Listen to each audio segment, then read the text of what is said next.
অন্ধের কাছে। কার কাছে? বলে ভাই অন্ধ, আমি একজন আল্লাহ রাস্তার মুসাফির, ওই আল্লাহর নামে তোমার কাছে আমি কিছু চাই। যে আল্লাহ তোমার দৃষ্টি শক্তি দান করেছেন, সুবহানাল্লাহ কর।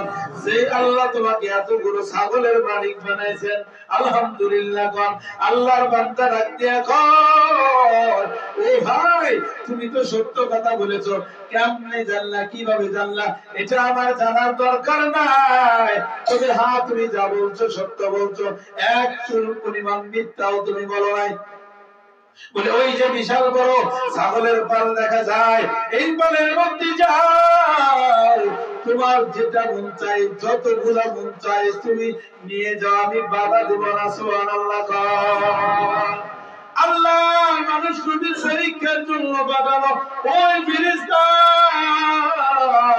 ডাক দিয়া কয়, রে বান্দা, আসলে আমি মানুষ না, আমি হলাম আল্লাহর পাঠানো দূত ফেরেশতা।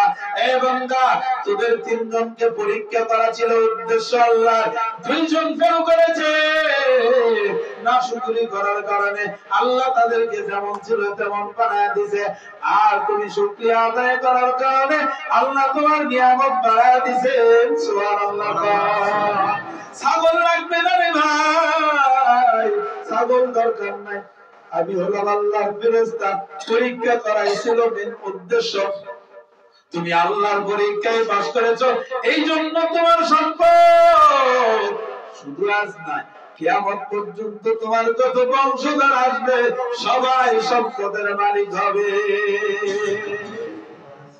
শুকর গুজার বান্দা রে দুনিয়ায়, যার ফলে নাজ নিয়ামত বেড়ে যায়।